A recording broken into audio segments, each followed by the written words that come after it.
श्रीयुतपदकमलं श्रीगुरून् वैष्णवांश्च श्रीरूपं शास्त्रजातं सर्ववर्णान्तान्वितं तं सजीवं साद्वैतं सावधूतं प्रेमसहितं कृष्णचैतन्यदेवं श्रीराधाकृष्णपादाञ्च सहगणितां श्रीशाखान्वितांश्च हे कृष्ण करुणा सिन्धु दीनबन्धु जगत्पते गोपेश गोपिकान्त राधाकान्त नमोस्तुते तप्तकाञ्चन गौराङ्गी राधे वृन्दावनेश्वरी वृषभानुसुतं देवी प्रणमामि हरिप्रिये वाञ्छाकल्पतरुभ्यश्च कृपा सिन्धुभ्येव च पतितानां पावनेभ्यो वैष्णवेभ्यो नमो नमः।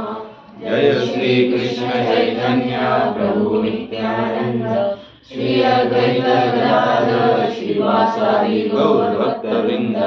हरे कृष्णा कृष्णा कृष्णा हरे हरे हरे राम राम राम हरे हरे हरे कृष्णा कृष्णा कृष्णा हरे हरे हरे राम राम राम हरे हरे हरे कृष्णा कृष्णा कृष्णा हरे हरे हरे राम राम हरे हरे कृष्णाय वासुदेवाय देवकी नंदनाय च नंदगोपकुमाराय गोविन्दाय नमो नमः गोविन्दाय नमो नमः गोविन्दाय नमो नमः। हरे कृष्णा। भगवद गीता बोले थे ना,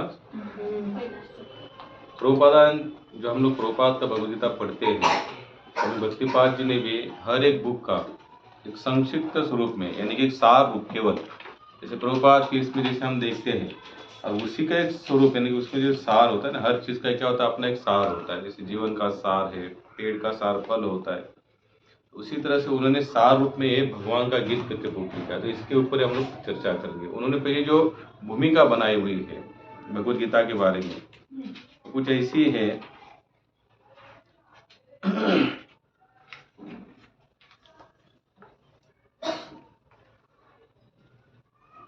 भूमिका में बता दे स्वामी प्रभुपाद, स्वामी भक्तिपाद, आधुनिकता व बेहतर जीवन के लक्ष्य की ओर बढ़ते हुए देश का कदम दुर्भाग्यवश आध्यात्मिकता और नैतिक मूल्य के ऊपर से कुचलते हुए आगे बढ़ते प्रतीत हो रहा है। आज के बुद्धिजीवी यह कहते नहीं आघाते कि सामाजिक समरसता, संपदाओं से के सही आवंटन व विश्व अर्थव्यवस्था से मेल हो जाना ही देश की नीति है। और जैसे जैसे प्रगति के फलों को हम चखेंगे वैसे वैसे रूढ़िवादिता व पुरातनपंथी जीवन के पीछे छूटते जाएगा। बता दें स्वामी भक्तिपाद, आजकल आध्यात्मिक और नैतिक शक्ति का प्रसार का नित्य प्रतिदिन के कार्यकलापों में अधिक समावेश नहीं दिखता। आध्यात्मिकता तो बंद कमरे में बैठकर आवश्यकता अनुसार इस्तेमाल करने वाली व्यक्तिगत वस्तु कही जाती है, जिसे समाज के बृहत्तर कार्य क्षेत्र में दखल से दूर रखने की सलाह दी जाती है। परिवारों में भी भगवद गीता जैसे ग्रंथों को सजाने की अथवा केवल पूजा घर से रखने की वस्तु बनाती जा रहे हैं। जब भौतिक जीवन में प्रगति के लिए लालाई समाज में आध्यात्म की इतनी कम आवश्यकता है, तो भगवान की उपयोगिता में केवल आवश्यकता पूर्ति करने वाले अलादीन के जीन के बराबर ही रह जाती है, या फिर मन की थोड़ी बहुत शांति और संयम दिलाने के लिए एक मनोवैज्ञानिक मरम की पदवी दी जाती है। यहाँ पर भक्तिपाद जी स्पष्ट बताते हैं कि यह आध्यात्मिक जीवन केवल करने के हिसाब से करना नहीं है। और आजकल हम जो भी देख रहे, जितने भी लोग हैं 99% में तो यहाँ तक कहूँगा एकाध कोई बाकायदा ऐसे आध्यात्मिक जीवात्मा होंगे जिन्होंने सचमुच जीवन का एक यानी कि एक सांस के हिसाब से, एक क्षण के भी हिसाब से वो क्या समझते, केवल आध्यात्मिक जीवन ही सही है।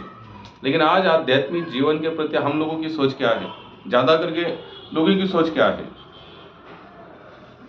भाई एक ऐसी वस्तु या ऐसा विषय या ऐसा टॉपिक है, जब कोई परेशानी सताए तब जाकर उसके पीछे दौड़ा जाए।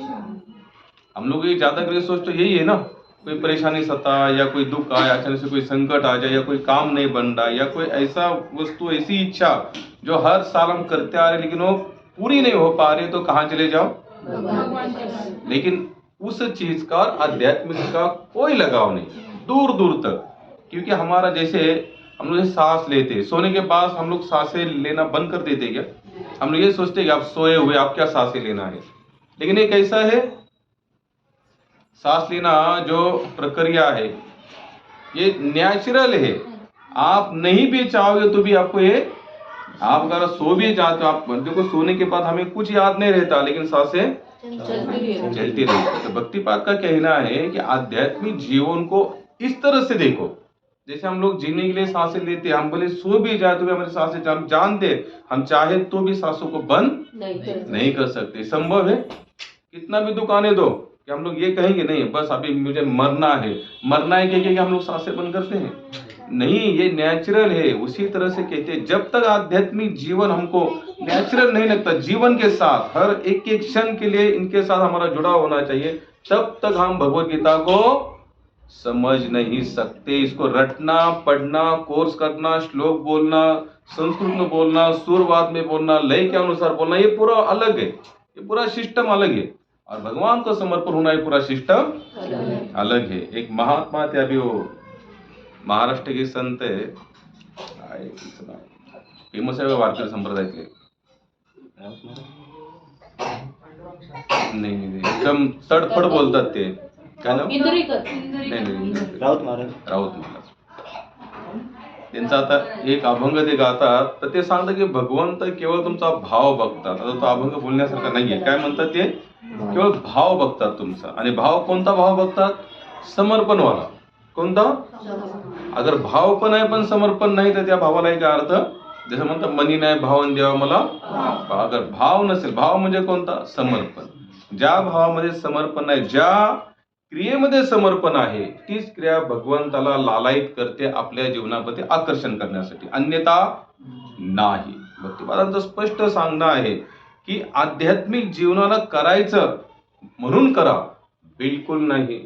यानी कि करने के लिए करना ऐसी ये बात नहीं है. ये हमारे जीवन का लक्ष्य है. जीवेरे स्वरूप होय कृष्ण नित्यदास. याच कारणासे आम्ही आलो असतो वैकुंठवासी. कितने जितने भी, जैसे भारत में देखो या भारत के बाहर भी देखो, जिन भक्तिपाद का जो सबसे बड़ा टारगेट क्या था, उनका जो विचार था ना, अगर उस विचार से अगर हर देश में अगर कोई आध्यात्मिक जीवन जीना चाहेगा ना, तो सचमुच उस देश में प्रचार और प्रसार, सच्चा प्रचार और प्रसार हो सकता है, अन्यथा नहीं. आज लोग हम लोग देखते हो, चलो ठीक है कि आप संसारी लोगों की बात छोड़ दो, आध्यात्मिक लोगों में भी बहुत बड़ी क्या है, विडंबना है, कंट्रोवर्सी क्या है.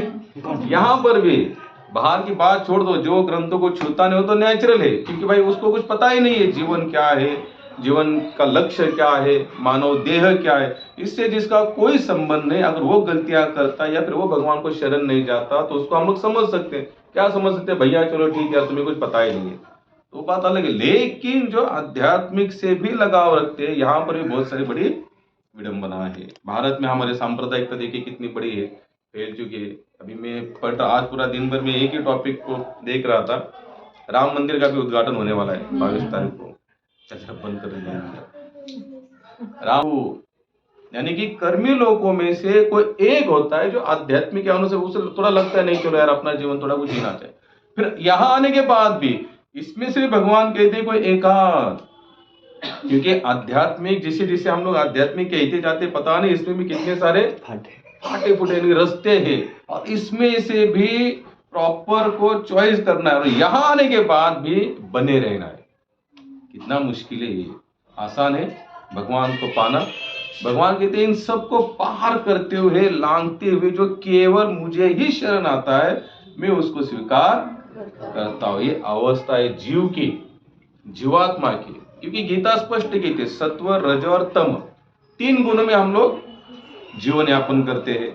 अगर हमारा सम्मान हो तो ऑटोमेटिक हमें भाव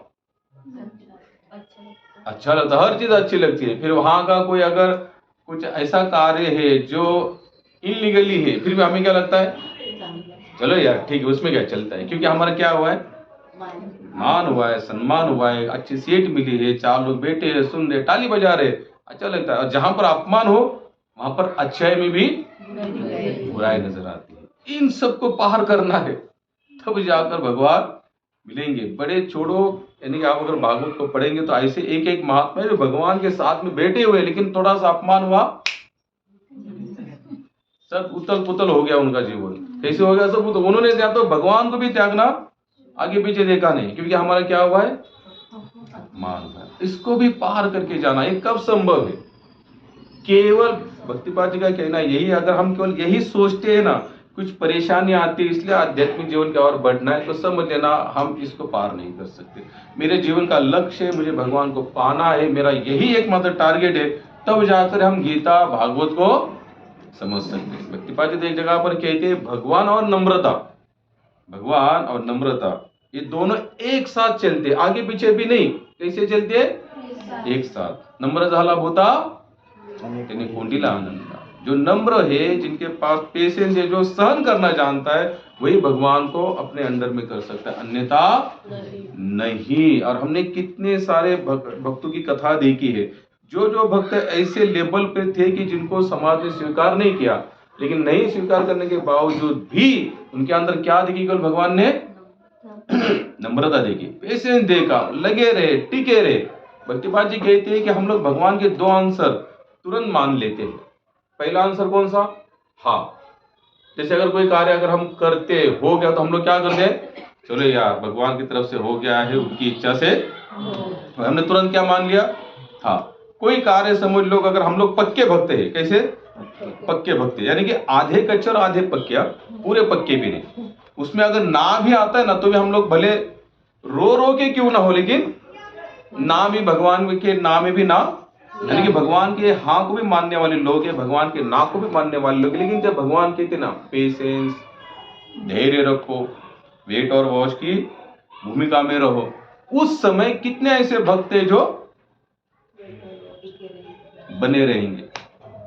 बहुत मुश्किल है, बहुत ही मुश्किल है। यानी कि भगवान के हाँ में हाँ हर कोई मिला सकता है, भगवान के नाम में आधे कच्चे आधे पक्के भगवान के नाम में भी ना मिला दे। लेकिन जब भगवान कहते ना बस धैर्य रखो, आप लगे रहो मुन्ना भाई लगे रहो, तब लगे रहना बहुत मुश्किल है। तो कोबरा तो यहाँ तक बताते, जिन्होंने अपने अंदर में धैर्य का जीवन यापन कर रहा है, उसके जैसा बलवान शक्तिशाली दूसरा संसार में कोई नहीं। और कितना मुश्किल है धैर्य रखना। भक्तिपाद में हमेशा एक एग्जाम्पल आप लोगों ने हमेशा सुना भी होगा, नारद जी का एग्जाम्पल स्वामी जी देते हैं। क्या कहते हैं? नारद जी पहले कल्प में उनको आकाशवाणी सुनाई दी कि अभी आप भागवत सुना। नारद जी कौन थे पहले? इसमें दासी पुत्र थे, माता मर गई, माँ मर गई, माँ मरने के बाद उनको ऐसे भी यानी कि भक्ति की नशा तो थोड़ी बहुत चढ़ चुकी थी। लगता था कि माँ बीच में आ रही, माँ कहती मत जाना, माँ मर गए, तो बाद में पूरी तरह से लग गए। पूरी तरह से लगने के बाद उनको पलक झपकने के समय के अनुसार भगवान का दर्शन हुआ। कितना? ऐसा, बस इतना ही दर्शन। और उतने दर्शन में ही नारद जी दासी के पुत्र के रूप में थे, कैसे हो गए? पागल हो गए। पागल होने के बाद वो फिर कहते भगवान और दर्शन दो, और दर्शन दो, और दर्शन दो। आकाशवाणी हुई, भैया इस कल्प में इतना ही है, तब तक लगे रहो। कौन से? अगले कल्प तक। एक कल्प का मतलब है युग है 28, इतने 28 युग निकल जाते, सती त्रेता द्वापर से चतुर्युग 28 बार निकल जाते, तब जाकर सेकेंड कल्प आता है। तब तक क्या कहा आकाशवाणी ने? आप सेकेंड कल्प में आओगे तो कौन बन के आओगे? भगवान के मानस पुत्र बनकर आओगे, आपका नाम होगा नारद। तो भक्तिपाद जी बताते कि इतना एक भक्त के पास क्या होना चाहिए? पेशेंस। सोचिए, अच्छा इस पेशेंस को लेकर या ऐसे पेशेंस पर कितने भक्त टिके होंगे?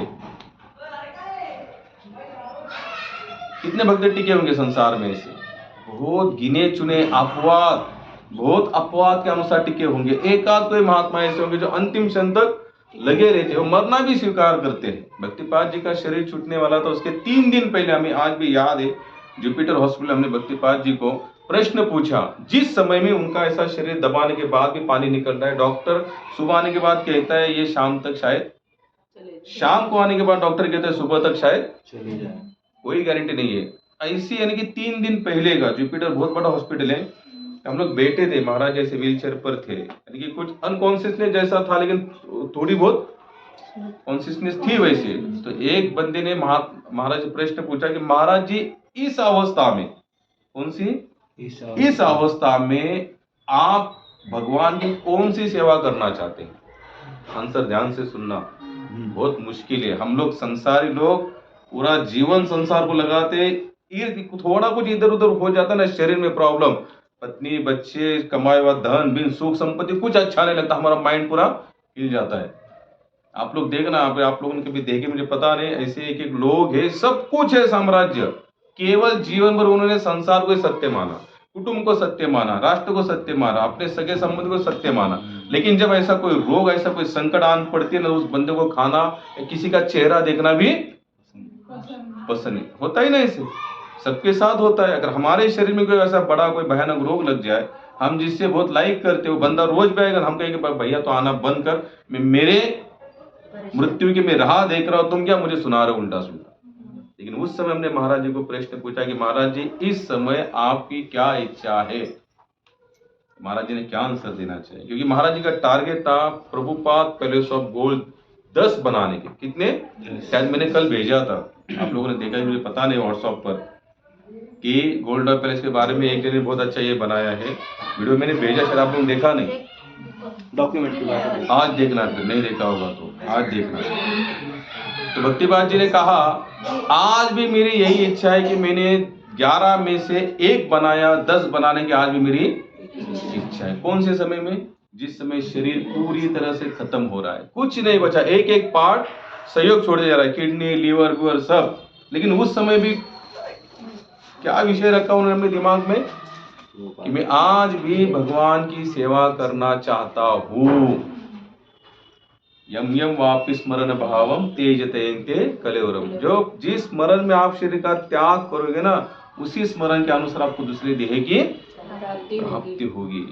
हम लोग सोच भी नहीं सकते माता कि इतने शरीर को वेदनाएं होने के बाद लोग तो यहाँ तक है, डॉक्टर को हमको कोई ऐसा इंजेक्शन दे तो हम जैसे चले जाए, मर जाए। कितने लोग मैं आपको ऐसे बताता हूँ, आप लोग कभी जाना ऐसे बड़े बड़े अस्पताल में, नगर पालिका जो होता है, ऐसे लोग मरे पड़े हैं, वो सोचते कि कब मृत्यु आए। और आप उनको जाकर बोलेंगे थोड़ा नाम लो, नहीं लेंगे वो नाम, बोलते छोड़ो मैं मर रहा हूँ, और आप कहते मुझे नाम लो। ये कब संभव है? अगर आपने केवल, मैं उसी टॉपिक पर आऊंगा, अगर आपने केवल इतना ही सोचा है ना, बस आध्यात्मिक जीने के लिए जीना है, तो उसी समय यह अवस्था होती है। और आपने ये नहीं, मेरे जीवन का लक्ष्य ही भगवान की भक्ति है, मैं आपको लिख के देता हूँ, कदम कदम पर आप लोगों को फील होगा। हम लोग संडे जा रहे थे, प्रभु जी हमारे साथ में थे हमारा खेल खत्म ही था उस दिन। समृद्धि हाईवे से जा रहे थे, ये गाड़ी थी 120 की स्पीड थी, और मैं इनको बता रहा हूँ कि इस रोड से कोई गाड़ी चलाता है ना तो वो सो जाता है, और मैं खुद सो गया प्रभु जी।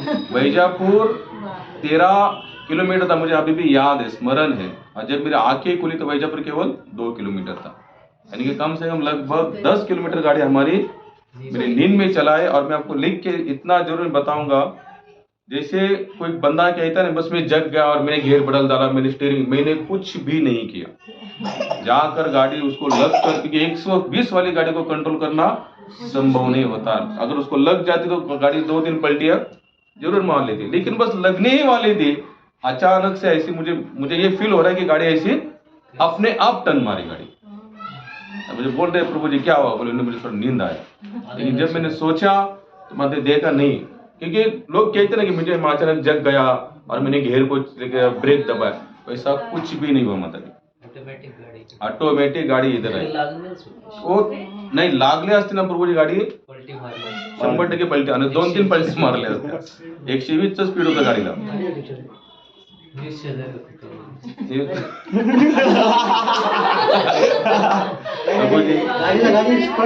नाही नाही नाही बॉर्डर समृद्धी हायवे तसा आहेच ना।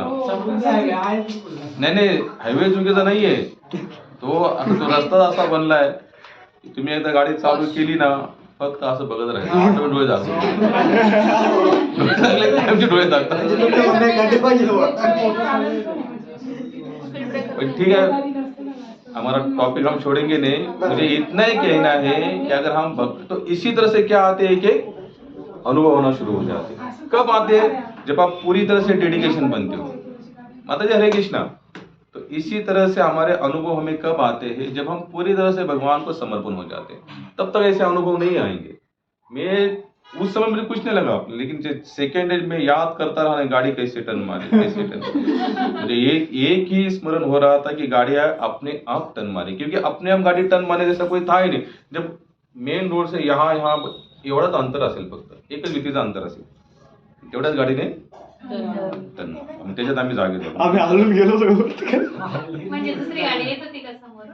नाही नाही माताजी, डिवायडरला टाकलं असतं, पण ती गाडी एवढ्या स्पीड मध्ये होती की ती कंट्रोल नसती झाली माताजी.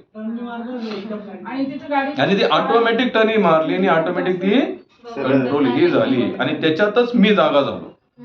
म्हणजे कुणीतरी असं गाडीला काहीतरी केलं आणि त्यात मी जागा झालो. मी होऊन काही केलेलं नाही. ही सगळी हरी कृपा. एवढं सांगतो. मुझे इतना ही कहना है कि भाई अगर इस तरह से अगर हम भगवान को केवल यानी कि ऐसा मत समझो ना. मैं हमेशा क्यों कहता हूँ आप लोगों को सुबह जल्दी उठो, भगवान के लिए उठो. आप अगर जब तक ये सोचकर जीवन यापन करते हो ना, बस जब चल रहा है चलो, जब उठेंगे तब करेंगे, तो उसका मतलब आप भगवान को पूरी तरह से एक्सेप्ट नहीं कर पा रहे हो, या आप करना नहीं चाहते हो. संसार के नाही होते. तुम्ही प्रभू किती वाजता जातो, जळगावला जातो तेव्हा 3च्या गाडीने जायचे ना, 2:30 वाजता उठे. 2:30 वाजता. किती वाजता उठायचे? 2:30 वाजता. का? लेकिन अगर हम आध्यात्मिक जीवन को उसी तरह से डेडिकेशन बना के रखेंगे ना, ये भक्तिपाद जी का कहना था. भक्तिपाद जी हमेशा कहती थी, अगर आपका पूरा विश्वास है तो भगवान आपकी रक्षा करेंगे. ये यहाँ तक तो ठीक था. अगर गाड़ी पलटी मारती तो नहीं, अगर हम चलो ठीक है जाते बात अलग है, लेकिन नहीं जाते, कुछ टूट फूट जाता थोड़ा सा इधर उधर हाथ पैर किसी का, उस समय कितने लोग भगवान को धन्यवाद देते हैं. इंपॉर्टेंट बात तो वो है. बचाने के बाद तो हम हा हा हो तो करेंगे कृपा कृपा, लेकिन टूट फूट जाने के बाद फिर भी आप भगवान को कितना धन्यवाद देते. अगर उस समय भी अगर आप भगवान को धन्यवाद देते, इसका मतलब आप पूरी तरह से समर्पण हो. कैसे हो? आप देखो ना, एक एक भक्त का जीवन देखो, कितने सारे भक्तों का जीवन है, और जितने भक्त है उन सभी का जीवन का एक ही सार है, आप जो कर रहे हो ठीक है, हमें कोई ऑब्जेक्शन नहीं. आपको चाहे रख रहे हैं. प्रभुपाद जैसे महात्मा जब थक चुके, उनकी पोएम है, कविता लिहिलेली माताजी, मला वाटतं ते ह्याच्यात आहे, बेंगोली नहीं हिंदी मध्ये पण आहे. वो लास्ट में जब हार चुके, उन्होंने देखा एज भी बढ़ता जा रहा है, संन्यास लेने के बाद भी कुछ नहीं हो पा रहा है, तो वृंदावन के यमुना के तट पर आए और उन्होंने एक पोएम लिखी. और उसमें एक ने मुझे 1-2 लाइन इतनी पता है. वो कहते हैं कि हे कृष्ण, दोन आहे याच्यापैकी. हाँ, ते भजन नाही, त्यांनी स्वतःहून लिहिलेली कविता आहे. अच्छा. काय है? मैं आपको दिखाता हूँ पढ़ के. चलेगा ना, समय है ना, देखना तो.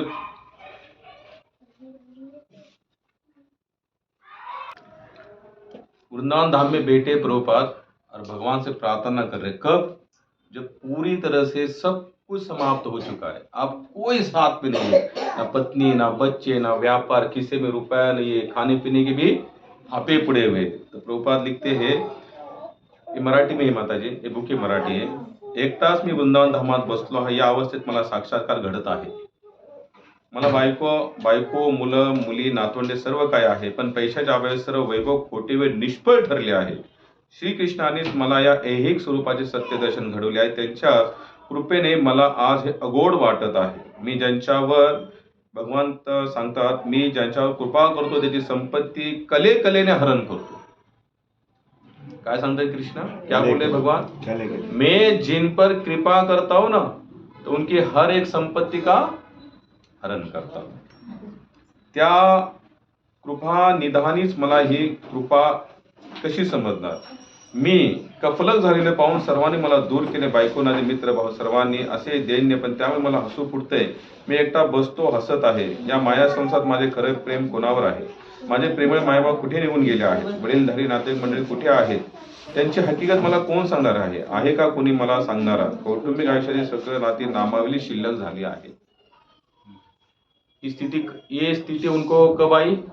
हरे कृष्णा कृष्णा कृष्णा हरे हरे, हरे राम राम राम हरे हरे, हरे कृष्णा कृष्णा कृष्णा हरे हरे, हरे राम राम राम हरे हरे, हरे कृष्णा कृष्णा कृष्णा हरे हरे, हरे राम राम राम हरे हरे। प्रभुपाद अपने इसमें लिख रहे हैं, जब पूरी तरह से प्रभुपाद का पूरा साम्राज्य हरण हो चुका है, संन्यास लेने के बाद भी 1955 में उन्होंने संन्यास लिया और 1965 तक कुछ नहीं मिला।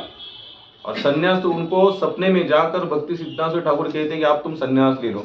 अब सपने में जाने के बाद साधु यानी कि भक्ति सिद्धांत ठाकुर उनके गुरुजी सपने में जाकर के संन्यास लेने के बाद भी 10 साल तक कुछ नहीं हो रहा है, तो पूरी तरह से निराश हो गए प्रभुपाद जैसे महात्मा भी निराश हो जाते हैं, क्योंकि माया का खेल ही ऐसा, या फिर भगवान की कृपा करने का जो अंदाज नहीं कैसे पूरा निराला है। और हम लोगों ने जो टारगेट रखा है ना, कृपा का मतलब क्या है कि हम कुछ सोचे तुरंत, हम कुछ सोचे तुरंत, लेकिन वो कृपा नहीं है। सबसे बड़ी कृपा क्या, हम सोचे और ना हो और फिर भी हम लगे रहे, तो समझना सबसे बड़ी कृपा है। अब ऐसी कृपा पाने के लिए कितने लोगों के मन में उतावलपना आएगा, सब उतावलपना, तो ऐसी कृपा मिलनी चाहिए करके हमें नहीं, आसान नहीं। लेकिन ये स्थितियां जब तक आएगी, आप देखो ना, नामदेव महाराज देखो, तुकाराम महाराज देखो, जनाबाई देखो, सकोबाई देखो, सावतामाई देखो, कितना परिश्रम किया विचारों ने, तब जाकर भगवान उनके अधीन हो गए।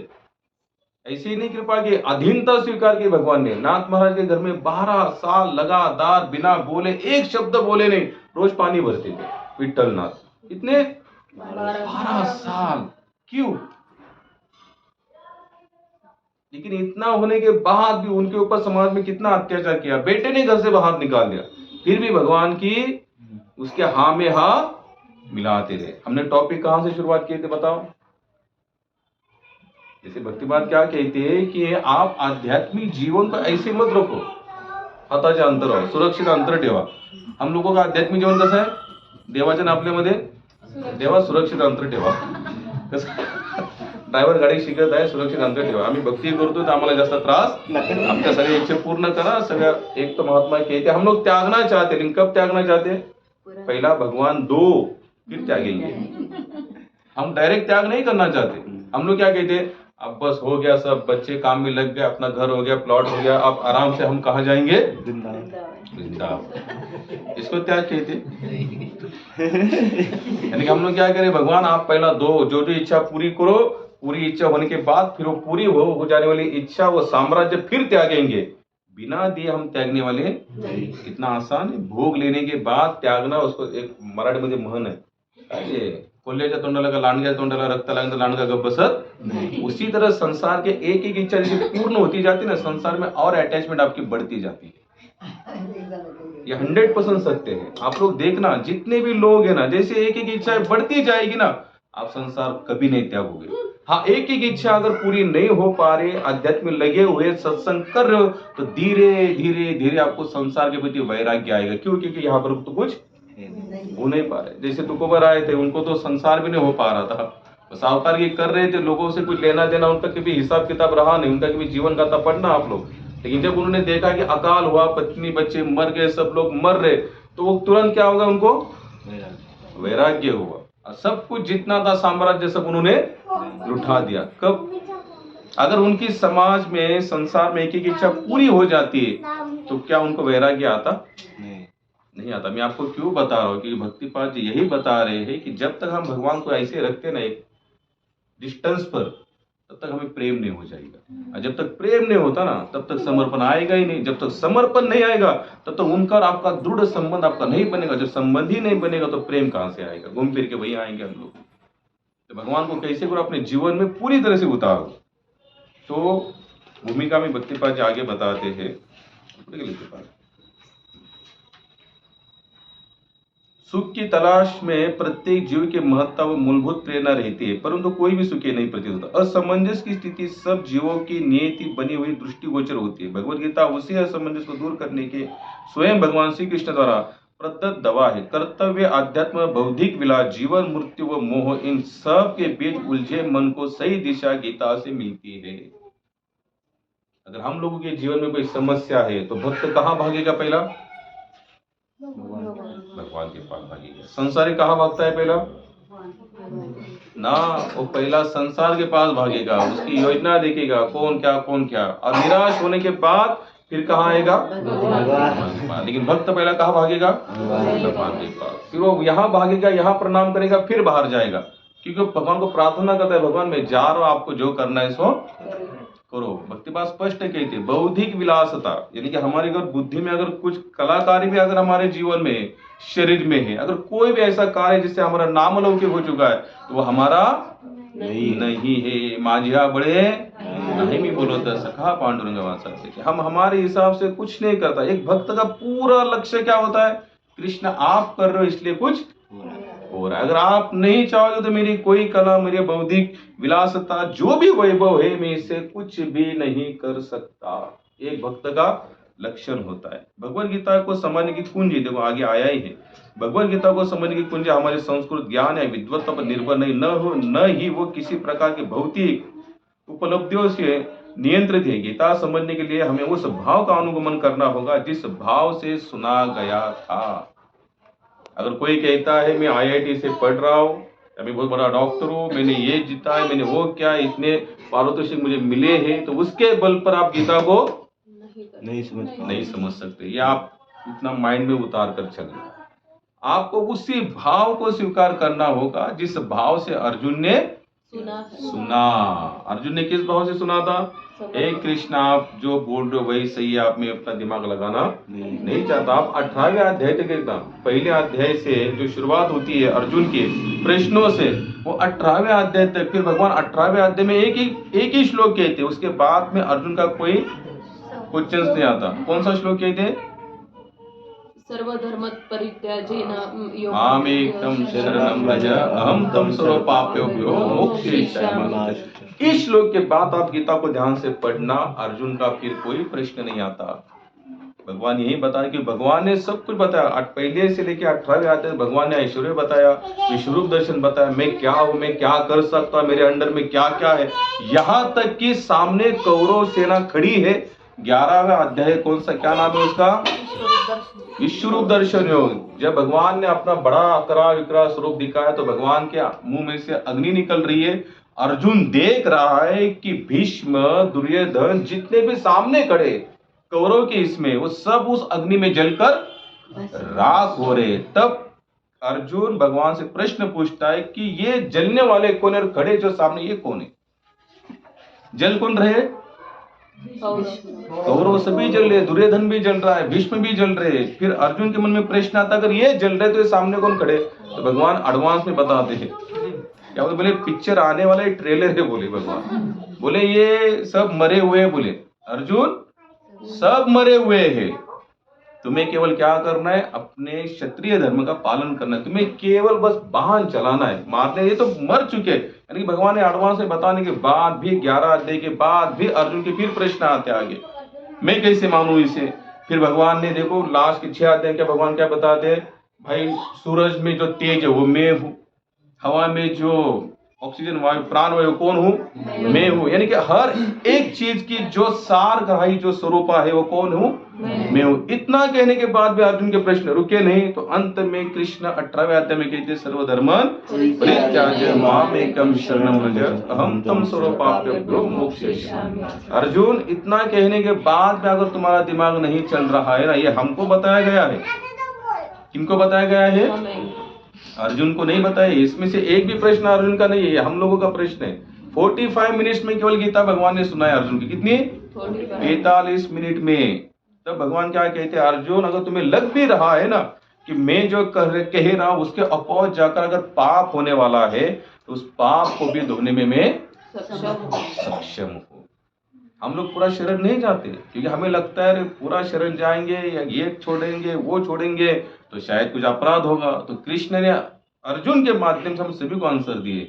भगवान क्या बता रहे? अगर तुम्हें लग भी रहा है ना कि मेरी बातों को जैसे कि तैसा एज इट इज, प्रभुपाद का इस बात पर बहुत जोर रहता था हमेशा, एज इट जैसे आए जैसा भगवान ने कहा है वैसे स्वीकार करो, फिर देखना आपके सामने रिजल्ट आना शुरू हो जाएगा। हम लोग नहीं स्वीकार करते, हमारा मन बटा हुआ है, इधर थोड़ा इधर थोड़ा इधर थोड़ा इधर थोड़ा, इससे कभी नहीं हो पाएगा। क्योंकि भगवान का प्रेम या भगवान का भगवान की अनुभूति लेना चाहते हो तो अर्जुन जैसा समर्पण होना चाहिए। फिर अर्जुन ने क्या किया? 18 दिन युद्ध चला। महाभारत में भी आप ये तो केवल महाभारत का एक पार्ट है। शांति पर्व करके एक नाम है, पर्व आता है महाभारत में, पर्व है शांति पर्व के नाम में से ये 700 श्लोक निकाले गए। उसके आगे 18 दिन युद्ध चला, लेकिन 18 दिन तक फिर अर्जुन ने कोई प्रश्न नहीं किया। अब हम लोगों ने गीता सुनने के बाद हमारे प्रश्न जैसे के तैसे बने हुए हैं, जैसे के तैसे। हमारा पूरा विश्वास भी नहीं बना पाते, हम पूरा समर्पण भी नहीं होना चाहते, और फिर कहते हमने गीता का 2 बार पारायण किया। अरे करके क्या फायदा भैया? भागवत का पारायण किया, हमने 8 बार सुना, हमने 10 बार सुना, चलो सुनना अच्छी बात है, बेकार नहीं है, लेकिन अगर वो कृति अगर हमारे अंदर नहीं आ पा रहे तो सुनने का मतलब भी क्या है? हाँ, जो नहीं सुनते, कुछ नहीं करते, उनके सामने हमारा नंबर 1 है। वहां छाती अरे तू कुछ नहीं सुना, मैंने तो 2 बार सुना है, मैंने तो 5 बार सुना है, वहां तक ठीक है, लेकिन उसके आगे क्या? सुनने के बाद भी ना परिवर्तन है, ना समर्पण है, फिर अपना सुनना क्या और नहीं सुनना इसका कोई मतलब नहीं बनता। एक बार चैतन्य महाप्रभु रास्ते जैसे जा रहे थे, नाम कीर्तन करते करते, नाम कीर्तन करते करते तो उन्होंने देखा कुछ लोग आए हैं एक जगह पर हंस रहे, और एक व्यक्ति खड़ा है भगवत गीता को उल्टा पकड़कर। कैसे पकड़ खड़ा है? उल्टा पकड़, और ऐसे सीने से लगाया हुआ है और रो रहा है। तो महाप्रभु ने देखा, इसने तो भगवत गीता को कैसे पकड़ा है? उल्टा, और रो रहा है। और कुछ लोग ऐसे हैं, कुछ विद्वान लोग ऐसे हैं जो उसे देखकर हंस रहे हैं। तो महाप्रभु हंसने वालों के पास है, उनको पूछा भैया तुम क्यों हंस रहे हो? तो उन्होंने कहा देखो, बोलो कितना मूर्ख बंदा है, बोले उसको तो ये भी पता नहीं कि गीता को कैसे पकड़ा जाता है, गीता को तो ऐसे पकड़ा जाता है कि नहीं, ये कैसे हुआ? सीधा हुआ। तो महाप्रभु बोले कोई बात नहीं, बोले। तो महाप्रभु ने उनको पहले पूछा आप गीता के बारे में क्या जानते हो? तो विद्वान लोगों ने क्या कहा? कुछ नहीं, बस उसमें तो कुछ लिखा हुआ है, वो कृष्ण है, अर्जुन को कुछ बता रहा है, इतना हम जानते, इससे ज्यादा कुछ नहीं जानता। कोई कृष्ण करके कोई है, उनका भगवान के प्रति वो भाव नहीं था समर्पण वाला। कोई कृष्ण है जो अर्जुन को कुछ, आज भी आप देखना भगवत गीता पर बोलने वाले हजारों लोग मिलेंगे आपको, लेकिन कृष्ण को कृष्ण कहकर स्वीकारने वाले कितने लोग हैं? पूर्ण पुरुषोत्तम कहकर स्वीकार। कुछ लोग ये कहते, भक्तिपाद जी लिखा है 1-2 जगह पर, कुछ लोग तो ये कहते हैं कि कृष्ण मनुष्यों में से बहुत ही उच्च क्वालिटी का व्यक्ति था वो। अगर उच्च क्वालिटी का व्यक्ति था, अगर आज भी बहुत सारा मनुष्य समाज इस भूतल पर विराजमान है, तो उस उच्च क्वालिटी वाले व्यक्ति एक आध तो बताओ जिसने विश्व रूप दर्शन बताया हुआ हो। नहीं बता सकता, कोई नहीं बता सकता। तो महाप्रभु उनके पास में आकर, जिसने भगवत गीता को उल्टा पकड़ा था उसके पास गए और उसको कहा भैया तुम इस गीता को उल्टे पकड़े हुए क्यों खड़े हो? तो उसने कहा मैं नहीं जानता ये उल्टा है कि सीधा, मुझे तो पढ़ना भी नहीं आता। क्या कहा? मुझे तो पढ़ना भी नहीं आता। तो महाप्रभु बोले फिर तुम्हें पढ़ना भी नहीं आता, तुमने गीता वैसे सिर पे ऐसा छाती पर लगा रो क्यों रहे? तो वो कहता है कि मेरे पूर्ण पुरुषोत्तम भगवान कृष्ण एक तुच्छ यानी कि एक साधारण व्यक्ति को गीता समझा रहे हैं कि मेरे भगवान कितने बड़े हैं, कितने महान हैं। और उन्होंने गीता के माध्यम क्या नहीं किया। दुर्योधन के पास जाते, बोले भाई उसको जाकर खुद सामने से जाकर कहते कि मैं शांति चाहता हूँ। वो चाहते थे एक झटके में सुदर्शन छोड़कर कौरव को मार भी सकते हैं, लेकिन वो कितने दयालु है। तो उसने क्या किया? कृष्ण की लीलाओं को महाप्रभु को सुनाया। तो महाप्रभु कहते हैं कि तुमने गीता को समझा बिना पढ़े। क्या कहा? तुमने गीता को बिना पढ़े समझा, क्योंकि वो मानता था भगवान कृष्ण ही एकमात्र भगवान है, बाकी कोई भगवान है नहीं। तो भक्तिपाद यही बताते कि गीता को समझना है तो पहले उस भाव को स्वीकार करो, अर्जुन के भाव को। अगर आप बहुत बड़े वाक पटुता आपके पास है, बहुत अच्छा संस्कृत पढ़ भी रहे हो, लेकिन अगर वो भाव नहीं है अर्जुन का समर्पण वाला, तो आपका वो भाव, वो वाक पटुता, संस्कृत का श्लोक पढ़ना कुछ ही काम का नहीं है। अर्जुन का भाव से, अर्जुन क्षत्रिय था, राज्य करना, शासन करना, चलाना उसका कर्तव्य था, अन्याय से लड़ना उसके लिए आवश्यक था, परंतु फिर भी वो संशय में था। उसने युद्ध की, विभीषका से पीछे हटने की बात सोची। आमतौर पर धर्मों को समाज से पलायन की परिभाषा मानकर रखा जाता है। समर्पण का अर्थ वास्तव में प्रेमी है। भगवत प्रेम इसी प्रेम के होते जो परमात्मा की सेवा की इच्छा से सरोबार होता है। प्रत्येक धर्म के मूल में भगवत प्रेम को प्राप्त करने के उद्यम की पुकार है। भगवत गीता का हर श्लोक निरंतर यही भाव प्रतिध्वनित है। संगठन, संप्रदाय, भाषा, संस्कृति व मनोधर्म से बंधनों से आगे का है भगवत गीता का कृष्ण का संदेश। भक्तिपाद जी का पहले से नेचर कैसा रहा है? वो किसी एक ही कंडीशन में भगवान प्राप्त होते हो कभी नहीं जानते थे, मानते नहीं थे। आप लोग कभी ये तुकाराम गाथा पढ़ना कभी ध्यान से, तुकाराम गाते में ऐसे 20 लोग आते, 20 अभंग है, जहां वो तुकाराम महाराज मुसलमान लोगों को मिलने के बाद क्या कहते, तुका म्हणे लो अल्लाह का नाम, गाथा आहे का रे तिथे? बोलू ना, वेळ आहे ना, थोड़ा अपन कसं प्रॉपर थोड़ा सगळ्या गोष्टी हो. जैसे हम लोगों ने आज तक क्या सुना है भाई, हिंदू संत क्या कहेगा, एक ही कहेगा ना, भाई कृष्ण और राम को भजो, बाकी हमारा कोई नहीं है, बाकी सब झूठा. स्वतंत्र है, झूठा है. लेकिन भक्तिपाद जी यहाँ पर स्पष्ट रूप से बताते हैं.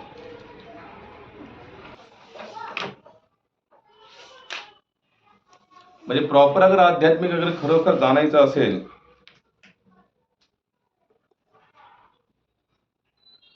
अल्लाह देवे कोण सांगताय? तुकाराम महाराज. आता एखाद्याने असाच प्रचार करावा, अगर कोई ऐसा प्रचार करेगा, ऐसा तिलक वाला, शिंडी वाला, किसी को तुम अल्लाह का नाम लो, तो कितना बड़ा फ्रॉड लगेगा. फ्रॉड फ्रॉड होगा या कितना बड़ा इशू हो सकता है, बवाल हो सकता है. लेकिन जो प्रॉपर संत है ना, जो जिन्होंने सचमुच भगवान को प्राप्त किया, उनके लिए मस्जिद, मंदिर, चर्च, ये सब क्या है, सब गौण है.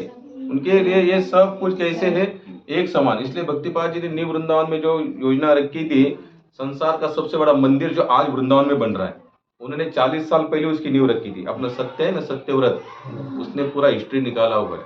उन्होंने तब 40 साल पहले वो मंदिर की नींव रखी थी. और जो वृंदावन में बन रहा है, राधा वृंदावन चंद्र मधु पंडित दास करके एक जन बना रहे, 28 करोड़ का वो प्रोजेक्ट है. और उन्होंने नीचे लिखा है शिलान्यास पर कि ये हमारा प्रोजेक्ट नहीं है, ये पूरा कॉपी स्वामी भक्तिपाद जी ने जो बनवाया था न्यू वृंदावन में, वही हम यहाँ पर बना रहे हैं. उनका सबसे बड़ा टारगेट क्या था कि संसार का सबसे बड़ा चर्च, संसार का सबसे बड़ा मस्जिद, संसार का सबसे बड़ा मंदिर एक ही जगह पर हो. बहुत मुश्किल है. आज ऐसा सोचना भी बहुत बड़ा प्रॉब्लम हो सकता है. बता रहे, अल्लाह देवे, अल्लाह दिलावे, अल्लाह दारू, अल्लाह खिलावे, अल्लाह बिगर नहीं कोई, अल्लाह करे सो होए. वो बता रहे, यानी कि मुसलमान लोगों के पास जाके वो क्या बोल रहे हैं, अल्लाह ही खिलाने वाला है, अल्लाह ही देने वाला है, अल्लाह जो बोलेगा वही होगा, अल्लाह की सिवा यहाँ पर किसी का अस्तित्व नहीं है. आज अगर ये कोई बोले तो क्या होगा प्रभु, मारते. इतने सारे तो मैंने ऐसे भी देखिए इशू. एक महात्मा है मुरारी बापू, आपने नाम सुना होगा, वो भी थोड़े से इसी टाइप के संत है. यानी कि जो सांप्रदायिक जो ड्रेस कोड में फंसा है, जो इसमें फंसा है, वो फिर भगवान को पूरी तरह से नहीं जान सकते. उन्होंने 1-2 बार क्या किया कि ऐसे है कव्वाली होते ना, कव्वाली जैसे हम लोग कैसे पोवाड़ा म्हणतो, जैसे उन लोगों में क्या आता है कव्वाली पोवाड़ा, वैसे उन्हें कव्वाली के कुछ दोहा गाए. जैसे उसमें वो खुदा का नाम उन्होंने कई बार लिया. बाप रे, कितने लोगों ने इशू किया बड़ा. बोले आप राम का नाम लेते थे, खुदा का नाम आपने शुरू क्यों किया. लो उस पर इशू हुआ. एक कोई ये भागवत कथाकार है, उन्होंने कथा शुरू होते के बाद कहीं पर कथा थी उनके, काय तिचं नाव तो ऐकती थी कथा, चित्रलेखा. तो कथा कहीं पे चल रही थी उसकी, तो चलते चलते शाम का समय होगा, कहीं पर अजान का समय हुआ, तो अजान का समय होने के बाद इसने कथा स्टॉप कर. तो उस पर कितना बड़ा इश्यू हुआ. तो ये आध्यात्मिक के लक्षण बिल्कुल नहीं है. जो प्रॉपर आध्यात्मिक है ना, प्रॉपर आध्यात्मिक जो है ना, वो कभी भेदात्मक बुद्धि से कभी देखेगा ही नहीं. विष्णुमय जग वैष्णवांचा धर्म, भेदाभेद भ्रम अमंगल. सांगो तुम्ही ऐका जी तुम्ही भक्त भागवत, कराल ते हित सत्य करा. कोणाही जीवाचा न घडो मत्सर, वर्म सर्वेश्वर पूजनाचे. आणि आगे का श्लोक बहुत अच्छी लाइन होती है, तुका म्हणे एका देहाचे अवयव, सुख दुःख जीव भोग पावे. इतना स्पष्ट कहा यहाँ पर, वर्म सर्वेश्वर, कोणाही जीवाचा न घडो मत्सर. हम लोग तो ड्रेस कोड से हमें प्रेम होता है. कैसे होता है, ड्रेस कोड से प्रेम होता है. कोई मौलाना चले, कोई देखे तो हमारे मन में पटाने ऑटोमेटिक क्या होता है, थोड़ा सा द्वेष आता है. कहाँ आध्यात्मिक, कहाँ भगवान को पाना और कहाँ यहाँ आना. कितना मुश्किल है वहां तक जाना, पहुंचना. इन सबको पार करने के बाद जब आप जाओगे, तब जाकर आपको भगवान की प्राप्ति होगी. और यहाँ पर भगवान क्या बता रहे, अर्जुन अगर तुम्हें लग भी रहा है ना कि मेरे विचारों से चलने के बाद तुम्हें पाप लगेगा, तो उस पाप को भी धोने में मैं सक्षम हूँ. ये आप लोगों के पास अगर कभी होगा तो ये देखना, कम से कम 5 अभंग है यहाँ पर. तुकाराम महाराज बहुत अच्छा बता दे आगे. चलो ठीक है, वाजले किती प्रभू, 8:30. ठीक है, 8:30 टाइम है ना. श्लोक पहिला अध्याय भी नहीं शुरू हुआ. तो आप, मैं फिर बता रहा हूँ, देखो ये सब करने का एक ही लक्ष्य है कि आप अपने जीवन को डेडिकेशन बनाओ। कैसे बनाओ?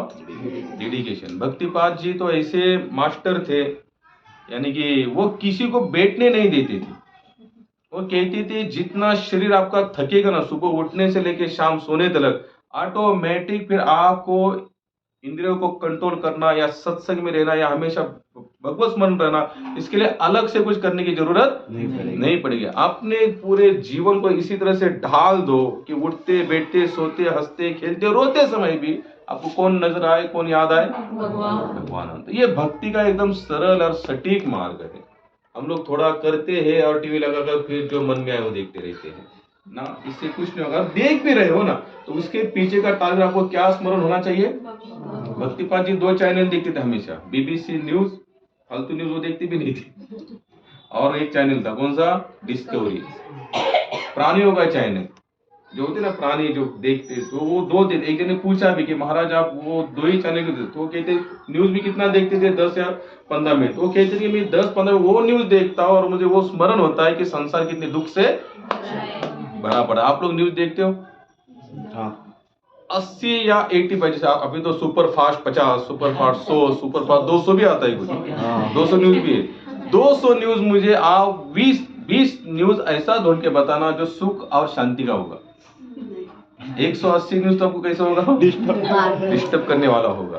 तो वो कहते थे जब मैं न्यूज देखता तो मुझे संसार का दुखमय स्वरूप नजर आता है। तो एक ने पूछा फिर वो जो प्राणियों का चैनल थे उसमें क्या होता है? तो वो कहते कि कौन सा कर्म करने के बाद कौन सा देह मिलता है? क्या देख रहे? कौन सा कर्म? अगर मैं हमेशा खाता रहूंगा, उनके साथ जो राजू करके लड़का रहता था 17 साल का ऐसे ही था, वो हमेशा पिज्जा बर्गर खाता दबाता था और सोता रहता था। तो महाराज हमेशा कहते तो अगले दिन में क्या बनेगा? मगरमच्छ बनेगा। क्या बनेगा? मगरमच्छ बनेगा। बोले क्यों? बोले वो मैं देखता हूँ डिस्कवरी चैनल, उसमें वो भी क्या करता है, मगरमच्छ एक बार पेट भरता है ना तो प्रभु 10 दिन खाता नहीं, अजगर का पेट भरता है तो अजगर बाद में 1-1 महीना खाता नहीं, ऐसा अजगर। तो वो कहते कि जो खाता और सोता है तो उनको उसी के अनुसार देह, और हकीकत है। हम लोग भागवत में कथा आती है, कौन से राजा तो जो गिरगिट बने थे? नूग नूग नूग नूग हाँ नूग का बराबर थोड़ा जवळ आहे। नृग राजा, नृग राजा कथा याद आ रही है कि नहीं उनकी? गाय दान करायचं। कौन सा कर्म किया था उन्होंने? गाय दान करायचा, रिप्लेस झाले ते। नाही राजा बरोबर बोलला तो, तोच कुळ आहे त्यांचा। दिलीप राजांच्याच ह्याच्यामध्ये आलते ते। नृग राजा होते, त्यांनी गाय फक्त चुकून दान केली, इकडे तिकडे झाले, डिस्टर्ब झाले, म्हणून त्यांनी श्राप दिला की तू सरड्यागत रंग बदलतोस। काय बनावं लागलं त्याला? यानी कि भाई जो संतों का जो देखना, भाई संत अगर आप उस लेवल पर आते हो ना तो आपकी हर क्रिया साधारण नहीं रहेगी। आप जो भी करेंगे ना उसके पीछे आप नहीं सोचेंगे तो भी आपको कृष्ण का स्मरण होगा। आप अगर न्यूज भी पढ़ रहे हो ना, पढ़ते पढ़ते आपको गीता नजर आएगी उसमें। अगर कहीं पर दुख हो रहा है, अगर आप देख रहे हैं दुख, अरे बाप रे इतना दुख, हाँ गीता में ऐसा लिखा है। अगर आप कहीं पर अच्छे संत मिलेंगे ना आपको नजर आएगा, हाँ प्रभुपाद या भक्तिपाद या हमारे आचार्य जितने भी संत जिसके प्रति हमारा भाव श्रद्धा है वो भी ऐसे ही रहते। इसे कहते सततम हितयुक्तम। केवल माला लेके बैठना सततम नहीं हो सकता। इसलिए अपने जीवन को डेडिकेशन बनाओ। पहले साधना अपनी अच्छी करो, सुबह उठो, कुछ भी करके उठो। हो सकता है थोड़ी परेशानी हो, 1 बार 2 बार। एक दिन भक्तिपाद को तो पूछा कि भक्तिपाद जिस दिन हम नेम तोड़ेंगे उस दिन क्या करना है? भक्तिपाद कहते खुद ही खुद को क्या करो, पनिशमेंट दो। सुबह का प्रसाद खाना बंद कर दो, या एक जगह पर बैठ के 16 माला करूंगा। क्योंकि हम लोग साधना नहीं करना चाहते ना, तो हमको डर लगता है, अरे अगर नहीं मंगल आरती करेंगे तो प्रसाद नहीं मिलेगा, उससे अच्छा उठो बस मंगल आरती करो, दबाओ और नेम से।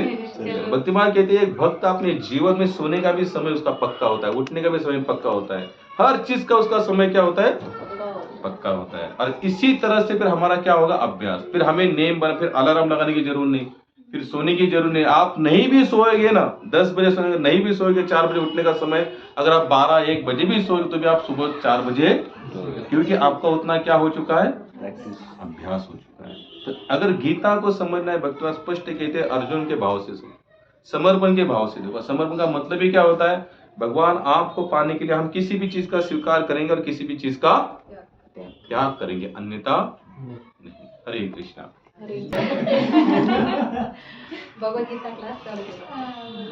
आणि मी म्हणतो ना की तुम्ही जे ऐकता ना माझं तुम्ही आता लिहून घेता, समजा तुम्ही लिहून घेता जे कोणी समजा, तर तुम्ही जे ऐकता ना किंवा लिहिता ना ते कोणाला तरी सांगा.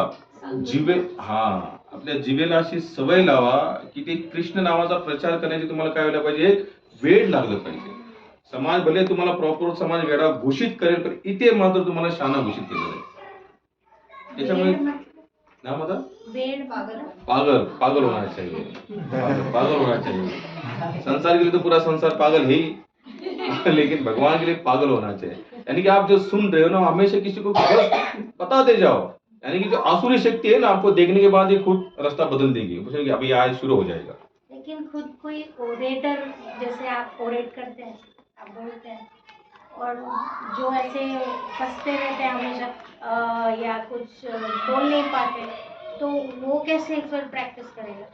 माता जी, भगवद गीता में भगवान स्वयं बताते, अगर आपकी पूरी तरह से क्षमता है ना कि मुझे ये करना है, मुझे ये करना है, मुझे ये करना है, आप करेंगे, 100% करेंगे. ये मैं मेरा खुद का अनुभव बताता हूँ. मुझे 7वीं कक्षा तक मैं बोल नहीं पाता था. यानी कि मैं क्या था, बोबड़ा बोलते हैं ना, क्या बोलते हैं, तोतला नहीं. यानी कि कोई शब्द बोलना, हाँ, तो मैं ऐसा करता, हकलाना था मेरा. और एक बार हमारे गली में जब इस मार्ग में आया, तो कुछ लोगों ने वहीं पर थोड़ा कीर्तन रखा, नाम कथा कीर्तन. तो वो लोग सुनने के बाद यही कहते थे भाई वो बंदा ही नहीं है, क्योंकि मैंने हकलाना पूरी तरह आप लोगों ने देखा होगा. हो सकता है कि एक आध बार 100%. क्यों? आप बस बोलने का प्रयास करो. आप जो करते जाओगे ना, भगवान हर एक चीज आपको देता जाएगा, लेकिन तब तक वेट आपके पास होना चाहिए. यानी कि पेशेंस आपके पास होना चाहिए. थोड़ा सा पेशेंस करोगे तो सब कुछ मिलेगा. और एक एक अनुभूति आपको आती जाएगी. और जब अनुभूति आती जाएगी ना, तो हमारा और ट्रस्ट बढ़ता है, और विश्वास बढ़ेगा, तो हम और ज्यादा समर्पण करने का, जैसे मैंने कहा संडे के दिन ये हुआ, तो अब तो पूरा विश्वास है. जब तक भगवान नहीं चाहेंगे तब तक कुछ नहीं हो सकता. और जब वो चाहेंगे तो वो भी हमारे कल्याण के लिए ही होगा. कहने का मतलब मेरा इतना है कि आप बोलते जाओ. आप ये मत सोचिए मेरे अंदर कौन सी कला है, कौन सा गुण है या नहीं है, उससे कुछ नहीं है. भगवान स्वयं बताते हैं, अंधे को भी मैं दिखाना चाहूंगा, बहरे को मैं सुना सकता हूँ, पंगु जो लूला लंगड़ा है उसे भी मैं चलाना सिखा सकता हूँ. अगर ये विश्वास, नरसिंह मेहता जन्म से कैसे थे, मुक्के थे, यानी कि बोल नहीं पाते थे, वो गूंगे थे. लेकिन एक महात्मा के संग में बैठे, महात्मा ने इतना ही कहा, बोलो राधे गोविंद, बोलो राधे गोविंद. बोले और बोलते गए, और ये बात में इतना बोले कि पूरे सौराष्ट्र में सबसे ज्यादा प्रचार नरसिंह मेहता ने किया. आप उन सब बातों को छोड़ दीजिए. अगर आपका विश्वास है तो भगवान को, और समझो भगवान पूरा प्रयास करने का एक आध घटना नहीं भी हो रही ना, तो समझ लेना इसी में मेरा भला है, कल्याण है. लेकिन एक पूरा प्रयास होना चाहिए. महाराष्ट्र में संत थे, चला दोन्ही हाथ पैर होते. कौन माता जी? कुर्मदास. दोनों हाथ पैर नहीं थे, यहाँ से दोनों हाथ में, कमर से नीचे दोनों पैर नहीं, लेकिन वो भी कहां तक पहुंचे? पंढरपुर तक. मैंने सुबह फेसबुक पर एक वीडियो देखा, एक पति पत्नी थे. पति ऐसा था, उसको नीचे पैर नहीं थे प्रभु जी, और पत्नी को एक हाथ नहीं था. तो दोनों, यानी कि वो उसने गाना बिना आगे पीछे गाना बजाया था पिक्चर का. लेकिन मैं ये देख रहा था कि इंसान अगर चाहे तो कुछ भी कर सकता है, चाहे तो कुछ भी कर सकता है. दोनों सेवा का, घर का पूरा काम काज सब कुछ कर रहे थे दोनों भी. क्यों? क्योंकि अटैचमेंट थी. हमें संसार करना या हमको घर गृहस्थी संभालनी, जो भी है उनका टारगेट. यानी कि संसार, इंसान चाहे तो कर सकता है. एक छोटी सी आपको जाते एक फुल स्टॉप देने से पहले एक सुनाता हूँ. आप लोगों ने सुना होगा, कल्पना करके एक लड़की थी, ट्रेन से गिरी. देखो, आध्यात्मिक तो हमको पढ़ना ही पढ़ना है, उसमें डाउट नहीं, और इनके जैसा विश्वास कहीं और डालना ही नहीं. लेकिन मोरर अगर कोई बढ़ता है किसी चीज को सुनने के बाद, तो ट्रेन से गिरी माता, 74 या 72 आवर के बाद, तब तक वो उसी ट्रेन में पड़ी थी, जंगल में. दोनों पैर उसके कट गए ट्रेन में प्रभु, दोनों पैर कट गए. अब 72 आवर में 72 घंटा लगातार उस पटरी पर गिरा रहना, और जंगल में गिरे. कोई भी शेर चीता भालू आकर उसको खाकर जा सकता था. 72 घंटे के बाद वो कोई बकरिया बिकरिया ऐसा कोई जंगली व्यक्ति उसने देखा इसके अंदर प्राण है. उसने उठाकर लेके गया अस्पताल. फिर वो अपने घर तक जैसी तैसी पहुंची. 72 घंटे के बाद भी जिंदा रही हो. जिंदा रहने के बाद फिर उसने वो मनी मन सोच रही है, ये सोच रही है अगर मैं देखा जाए तो ट्रेन में गिरी हूँ, 2 पैर टूट चुके, 72 घंटा एक जगह पर, ऐसी जगह पर ही पूरा जंगल है, मैं मर भी सकती थी, लेकिन अगर मैं जिंदा हूँ तो जरूर किसी कारण। उसने टारगेट रखा, दोनों पैर कटने, कौन सा टारगेट रखा?